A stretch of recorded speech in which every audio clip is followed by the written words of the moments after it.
number of suspicious circumstances.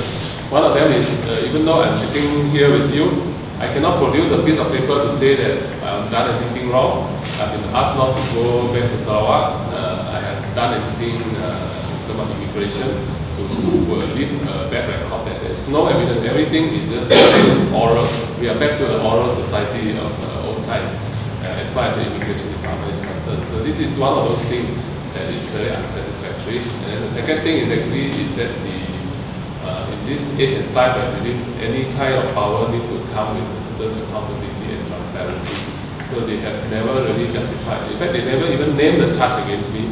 Never justified, never defended it, and so I think they owe us an explanation and also to provide some kind of clarity on what policy do they deport people from Sarawak.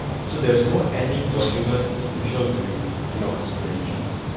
Unlike, if I could add there, unlike, for example, when some of the other activists, including myself, when we were stopped, we were issued with a notice. Nothing was issued. Am I correct? Nothing was issued. He doesn't know why he was sent out.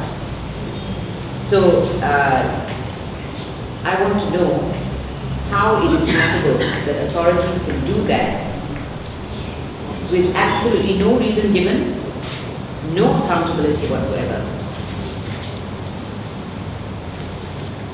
And I'm not sure how it is that the authorities in Sarawak think they can get away with this, as they have been doing for so many years. It's time we put a stop to it.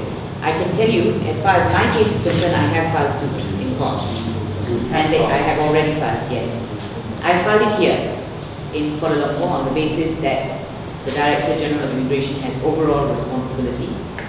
And therefore I have filed it in West Malaysia. Boon Kiong is probably going to file it in East Malaysia. Let's see what the outcome is. Sorry, on the ground, the Director General of Immigration has overall responsibility over the Immigration Act in the whole of Malaysia. That the manner in which it was done is important to highlight. But when you filed the suit? Filed it last, where are we now? Filed it on Monday actually. Last Monday? Yes. Last Monday. The Monday just gone. Okay. 23rd of May. And we're getting 23rd of May, and I think there's a hearing date already for the leave in July. I am not sure the exact date. Look at the act, alright? And if you look at the Malaysia agreement, there are certain instances in which they have the right to restrict. But those are, what we would be arguing is, those are very extreme circumstances. It's not to stop West Malaysians going in as and how they feel, without giving you a reason. I decide I don't like your face, I stop you going in. That's the abuse that is taking place at the moment.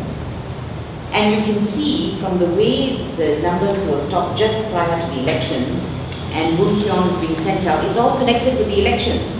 What are they hiding is my question. What is it they're afraid of? So what I'm saying is it's a complete and utter abuse of power to stop West Malaysians with absolutely no grounds. Have you filed the suit against the state government? As well, yes. We should understand why we are so concerned about vote buying intimidation and also whatever that unfairly influence the election result. Because an election is a peaceful mechanism for a society to elect its leaders. So without that, we are looking at non-peaceful means of changing of power. So I think in comparison, I think we should defend to our best capacity peaceful means of change of power. So in Sarawak, what we are witnessing is we have a ruling party which is engaging in all manners of fair means to obtain election. So when they are doing that, what they are saying to the world implicitly is they don't care if they obtain the power against the will of the people. That basically fundamentally contradicts the aim of election. So that's the reason why we want to make sure if there are this kind of contradiction. If there is a contradiction, the very serious result is the election is not acceptable. It's not going to be recognized if the world know about the kind of corruption that goes on. And I can tell you in election around the world, there have been some elections where the results are not recognized because the election process is deeply flawed. And we are looking at one at the moment. And that is the reason why they are so damn serious to stop people digging up information. This oppression is going to continue. This actually is evidence of oppression. Did you see the picture? They have candles, they don't have electricity. Many of the longhouses don't have water. How is it possible that Malaysians are living like that? At the end of the day, we have to remember they are fellow Malaysians. So they are really oppressed, and because they are oppressed, it is easy to vote by. You can't blame them. I don't blame the people at all. And they are kept in that situation so that they can be oppressed. And we as fellow Malaysians must speak up against this kind of oppression.